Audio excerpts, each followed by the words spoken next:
Todos los que están tan felices esta mañana que ni hambre tienen, digan amén.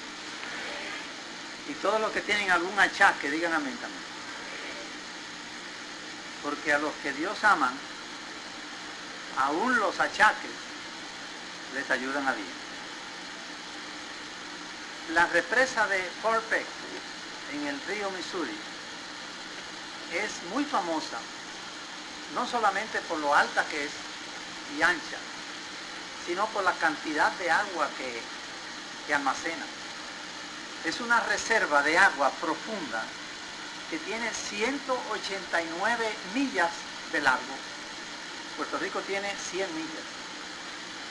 La represa Fort Peck tiene 189 millas por 16 de ancho. Ya tenemos una idea de cuánta agua hay allí.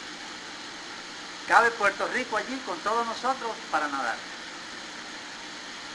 La construcción de una represa física se parece mucho a la construcción de una represa espiritual.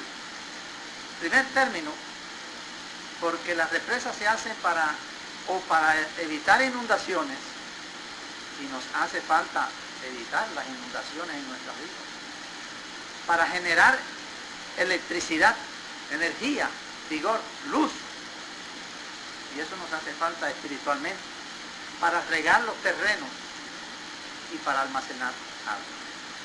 Pero yo tengo una cita del libro Joya de los Testimonios, que dice que mientras nosotros navegamos corriente abajo, no necesitamos hacer ningún esfuerzo, porque no necesitamos ni velas, así usa esa palabra en el tomo 2, no necesitamos ni velas ni remos, porque el mundo nos empuja. Pero tan pronto queremos ir contra la corriente o establecer una represa, ahí empiezan las luchas. La lectura bíblica decía, si Él detiene las aguas, todo se seca. ¿Quién es ese Él que detiene las aguas y todo se seca? Cuando las detiene Él, no hay represa, ni hay corriente, ni hay ahogados, ni hay agua. Para entender este tema, vamos a necesitar la ayuda del Espíritu Santo, ustedes y yo, para presentar. Oremos. Querido Padre que estás en los cielos, tú sabes muy bien, Señor, que yo no tengo sabiduría para presentar un mensaje como este. Permite que el Espíritu Santo me la dé y que cada uno que vino a buscar una porción de tu palabra, un mensaje, lleve el mensaje en su corazón que necesita, incluyéndome a mí. En los méritos de Jesús. Amén. Las represas casi siempre se construyen con propósitos buenos, para almacenar agua, para cuando llega la sequía, etc. Pero no siempre es así. En la antigüedad, cuando las ciudades tenían una muralla, siempre trataban de construir las ciudades que las atravesara un río, para así tener agua. Cuando venían los enemigos, ponían una represa allá. Cuando querían atacar a esa ciudad, ponían una represa y lo dejaban sin agua. En este siglo, una de las acciones bélicas más famosas que ocurrió hace más de 40 años, eso pasó en la base naval de Guantánamo, que tiene el ejército americano. Toda la vida el río Boquerón le dio agua a la base naval de Guantánamo, pero tan pronto entró el gobierno comunista, le hicieron una represa al río Boquerón, y de ese momento en adelante la base naval de Guantánamo no tuvo más agua. Han tenido que hacer agua dulce del agua salada. No siempre las represas se hacen con propósitos buenos. Se hacen a veces como las que hace el diablo. Miren lo que dice el mismo libro, Joya de los Testimonios. Di que el enemigo luchará para inutilizar a los cristianos. Nos pone represas por todos lados. Y más que eso, luchará para quitarle la vida a cada cristiano. Joya de los Testimonios, tomo 1, página 108. Él va a hacer todo lo que pueda por quitarte el agua, la luz el sol y aún tu propia vida. Como nosotros sabemos, las represas tienen que ser fuertes. Nosotros vivíamos, mi esposa y mis hijas y yo vivíamos cerquita de la represa de Carraízo. Y eso es una señora construcción, tiene que ser muy fuerte. Y mientras trabajábamos en Centroamérica, veíamos cómo esas represas artificiales, que en Panamá le llaman esclusas, se utilizan para que los barcos pasen del Pacífico hacia el Atlántico. Y les ponen esas represas y el barco, la esclusa se llena de agua y pasa 64 kilómetros del Pacífico al Atlántico. Pero tiene que ser una construcción buena, pero todo el tiempo tiene que estar en reparación. Todas las represas humanas se deterioran, siempre hay que tenerlas en reparación. Los hijos de Dios serán probados por muchas e intensas pruebas, y muchos de los que ahora parecen sinceros y fieles son puro vil metal. Las represas humanas no sirven para nada. Puede ser que la represa que yo me haya establecido alrededor de mi vida se base en mi educación, eso no vale nada. En el dinero, en los títulos, en las licencias de ingeniero, de médico, de abogado. Cualquier base que sirva para nuestro carácter, que no sea la base verdadera de Dios, es deleznable y se va a destruir. Las represas humanas no resisten, porque si Jehová no edificare la casa, en vano trabajan los que la levantan. Dios quiere que nosotros aprendamos del pueblo judío, del pueblo de Dios a través de los siglos. Ellos tuvieron muchas ocasiones de levantar represas buenas y levantaron represas malas. Pero hay una experiencia muy hermosa de cómo Dios trabajó con este pueblo apóstata, este pueblo insincero. Por 40 años estuvieron deambulando por el desierto. 40 años que se podían haber cubierto en 11 días. En 11 días podían haber llegado a Canaán. Y estuvieron 40 años levantando represas falsas, en murmuraciones, en 20,000 problemas que tenían.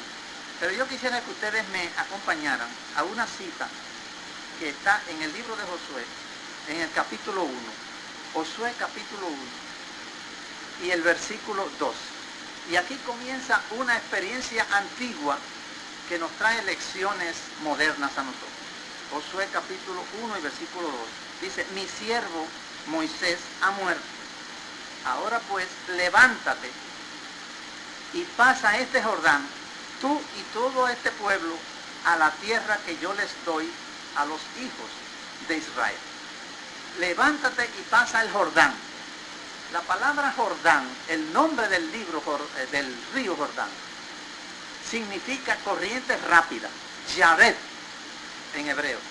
Quiere decir corriente rápida. Porque ese río nace en el monte del Hermón, que está a más de 2.800 metros de altura, y muere en el mar de Galilea, que está a 209 metros bajo el nivel del mar.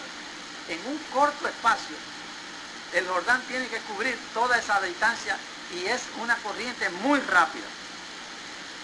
Y Dios, después de 40 años de estar deambulando por el desierto, le dice, porque Moisés no pudo llevarlo, le dice a Josué: llévame este pueblo para que cruce el Jordán. Y es una corriente rápida. Pero eso no era lo difícil. Lo difícil es que del lado allá del Jordán había 7 tribus. Estaban los cananeos, porque eso se llama Canaán, los eteos, los heveos, los fereceos, los gergeseos, los amorreos y los jebuseos. Un montón de eos ahí. Lamentablemente nosotros miramos a los jebuseos y a los fariseos y a los gergeseos. Dios iba a echar a esa gente de ahí, y dice: Él echará a todas esas tribus de allí, de Canaán. quiero llamar la atención a ese versículo donde dice esto. Porque nosotros a veces, nosotros entramos a la iglesia, aceptamos a Cristo y empezamos a darnos cuenta de que en Canaán hay muchos jerjeseos y muchos fariseos y muchos jebuseos. Pero Dios es el que los va a sacar a ellos, no soy yo. No tengo yo la autoridad para sacar a toda esa gente de la iglesia y del mundo. Ocúpate, le dijo Pablo al pueblo de Filipos, ocúpate en tu salvación con temor y temblor. No miren los que están allí, que Dios es el que los va a sacar cuando llegue el momento. Hay muchos del pueblo de Dios. Esta cita me ha ayudado a mí mucho. Es más, que me ayudó esta mañana a mí. Hay muchos en el pueblo de Dios que no crecen en la gracia. Satanás se aprovecha de eso para impulsarlos a la crítica y a la murmuración. Esta mañana yo me levanté con ganas de criticar a alguien, pero me acordé de esta cita de Joya de los Testimonios, tomo 3, página 304, donde dice, hay muchos que no crecen en la gracia. Cada vez que yo voy a criticar a alguien, me acuerdo, es que no estoy creciendo en la gracia.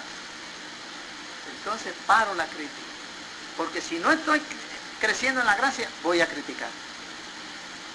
Acuérdese usted cada vez que vaya a criticar a los jebuseos, a los jerjeseos, a toda esa gente que está en Canaán, porque tienen defectos, son malos, son paganos.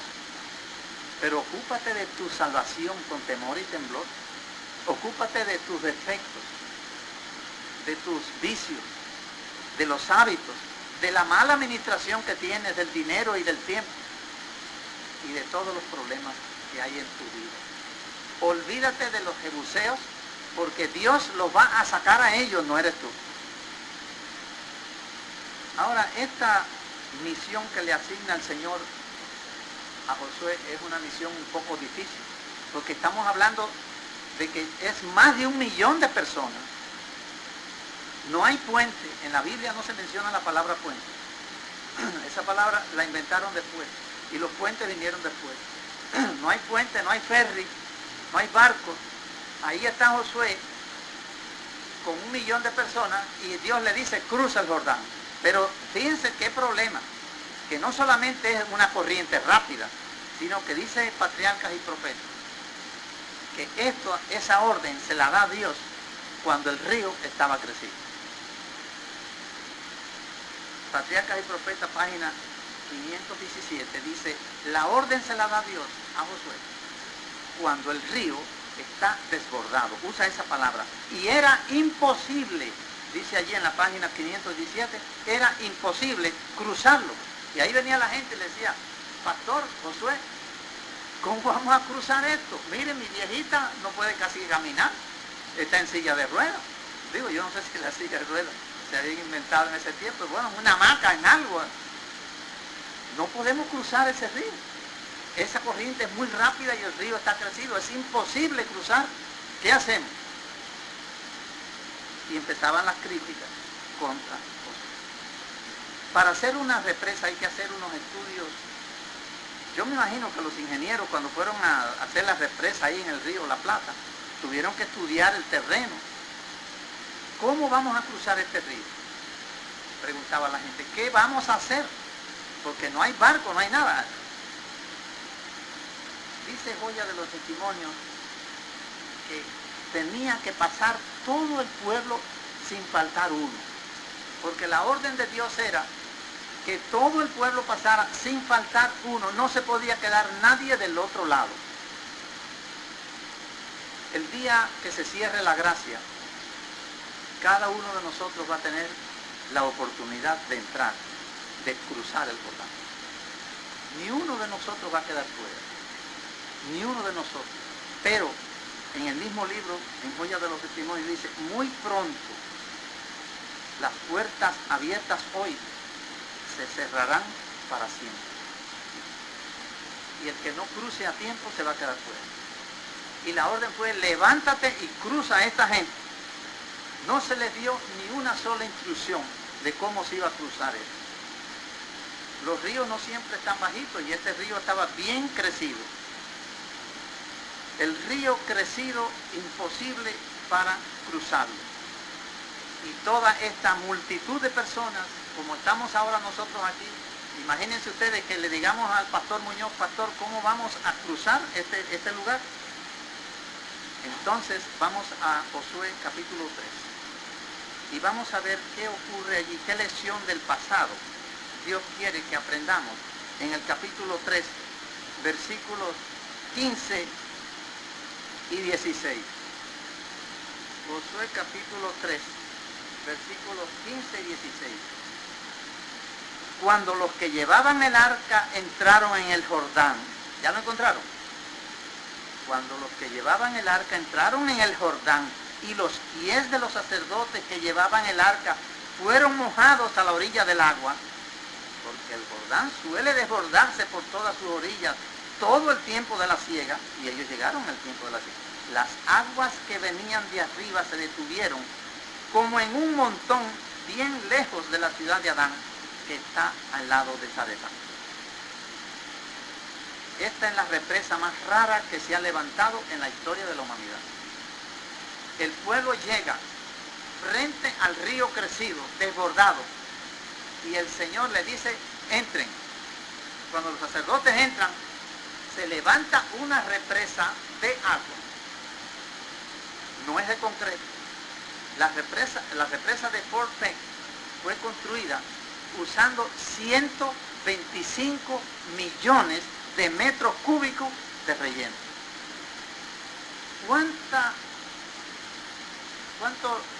¿Cuánto material se usó ayer? Agua nada más. ¿Cuánta agua hubo que usar para parar ese río que corre tan rápido y que estaba desbordado y dejarlo seco?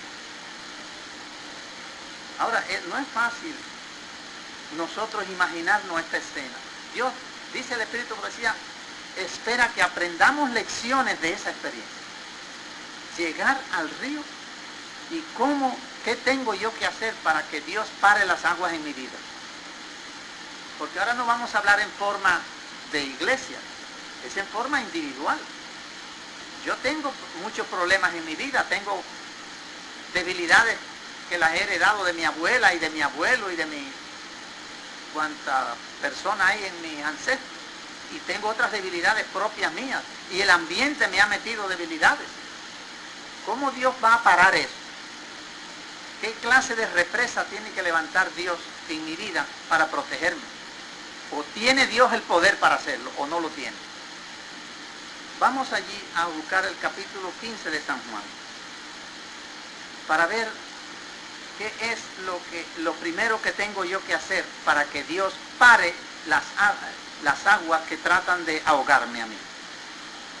Dice allí: yo soy la vid, vosotros los pámpanos.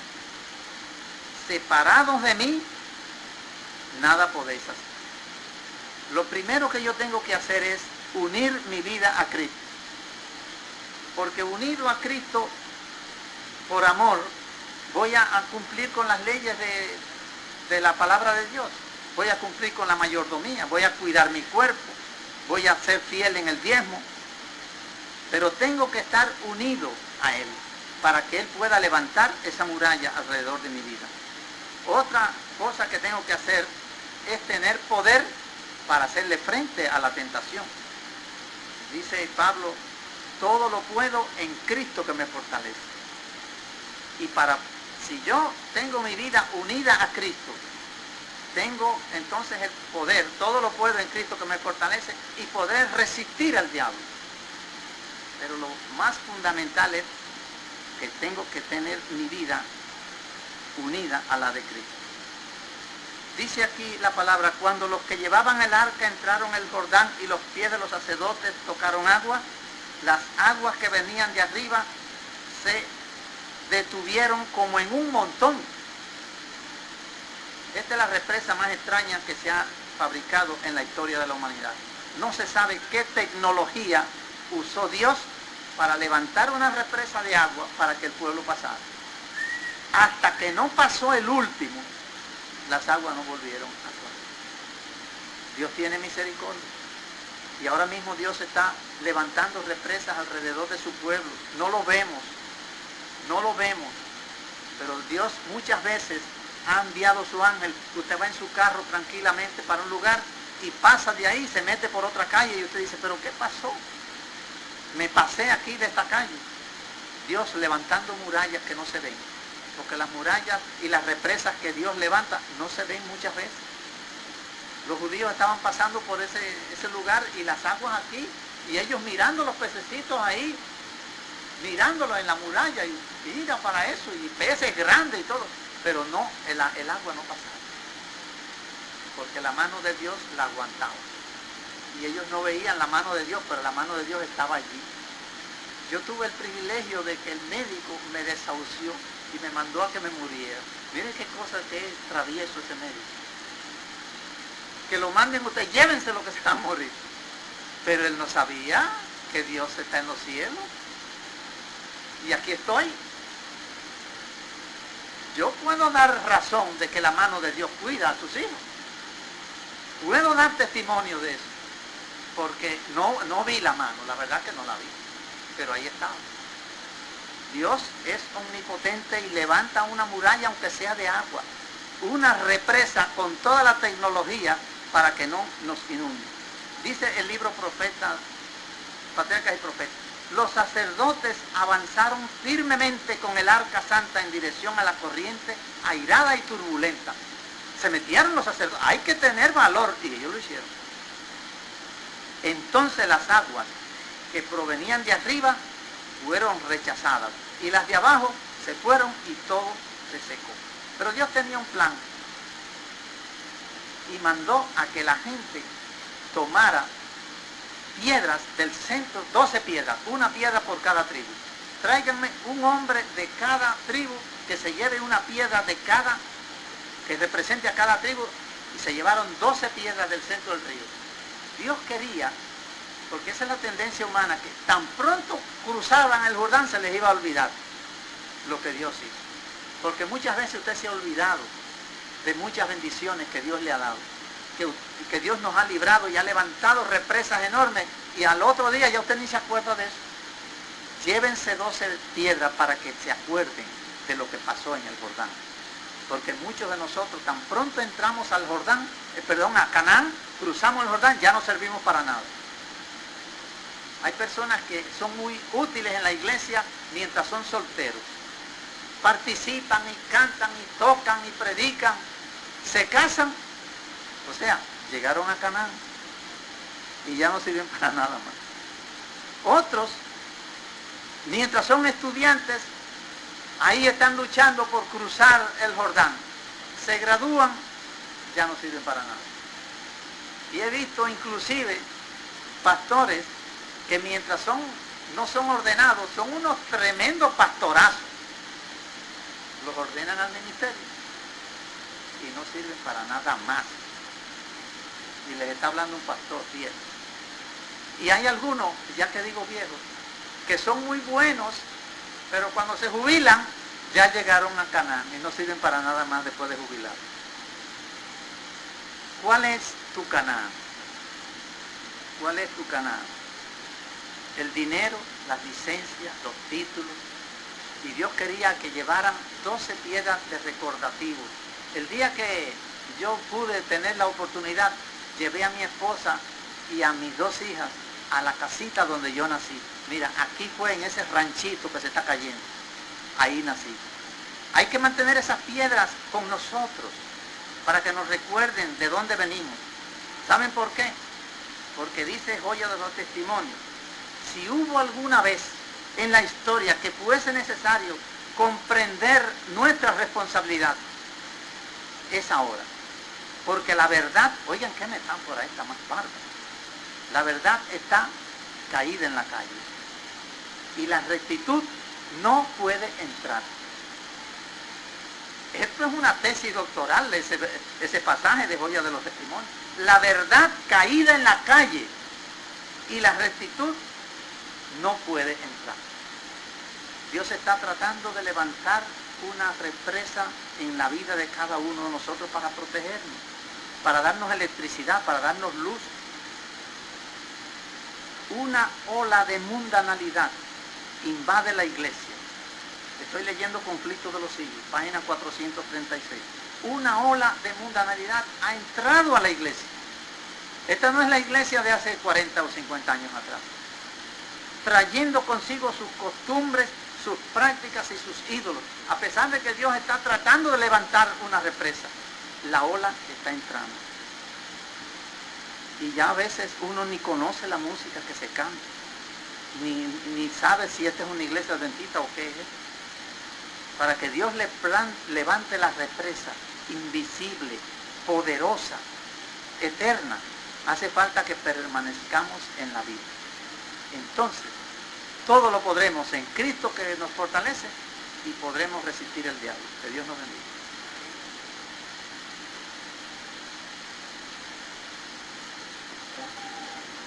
Nos ponemos de pie y les recordamos que hoy es el atardecer con Cristo, comenzando a las 5:45 en el recinto universitario Miami.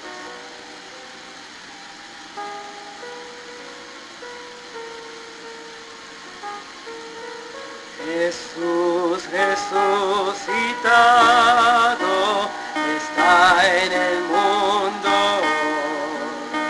Los hombres no lo creen, mas yo seguro estoy. Su tierna mano siento y puedo oír su voz. Y encuentro donde quiera mi Salvador. Jesús, Jesús, mi Cristo vive hoy, hablándome, mirándome, conmigo va el Señor. Jesús, Jesús, imparte salvación. Contento voy, pues suyo soy. Ganó mi corazón. Por donde quiera miro, lo puedo contemplar. Y si la angustia llena mi alma de pesar, yo sé que Cristo vive y al fin me llevará a la mansión del cielo, donde Él está. Jesús, Jesús, mi Cristo vive hoy, hablándome, mirándome, conmigo va el Señor. Jesús, Jesús, imparte salvación. Contento voy, pues suyo soy. Ganó mi corazón. Alégrate, cristiano, tu voz levanta y canta aleluya al Padre celestial. Goza, oh esperanza, eterna salvación, pues en tu Hijo amado hay redención. Jesús, Jesús, mi Cristo vive hoy, hablándome, mirándome, conmigo va el Señor. Jesús, Jesús, imparte salvación. Contento voy, pues suyo soy. Ganó mi corazón. Amén. Oremos. estás en los cielos. Te damos gracias por estas lecciones del pasado. Tu iglesia siempre ha tenido tu protección. Quizá algunos de nosotros estamos frente al río crecido ahora mismo y no sabemos cómo cruzarlo. Y como hemos cantado, si la angustia llena mi alma de pesar, yo sé que Cristo vive y al fin me llevará. Sabemos que tú levantarás represas enormes con tecnología desconocida para protegernos y salvarnos. Ya estamos cerca de Canaán, Señor. No permitas que nos quedemos atrás. Ayúdanos, Señor. La lucha es difícil, estamos en el último tiempo y tú lo has dicho que en los postreros días vendrían tiempos peligrosos y a nosotros nos ha tocado vivir. Ven con tu mano poderosa, invisible y eterna y protégenos del mal. No permitas que el desánimo nos haga caer a lo largo del camino. Que sigamos adelante confiando en tus promesas, sabiendo que pronto tú nos rescatarás y nos llevarás a la Canaán celestial. Llévanos en paz con tu misericordia y permite que este sea un sábado especial y que cada vez que pensemos criticar a alguien, a los jebuseos, a los fariseos, nos acordemos que el que lo hace no está creciendo en la gracia. Limpia nuestros labios y nuestros corazones en los méritos de Jesús. Amén.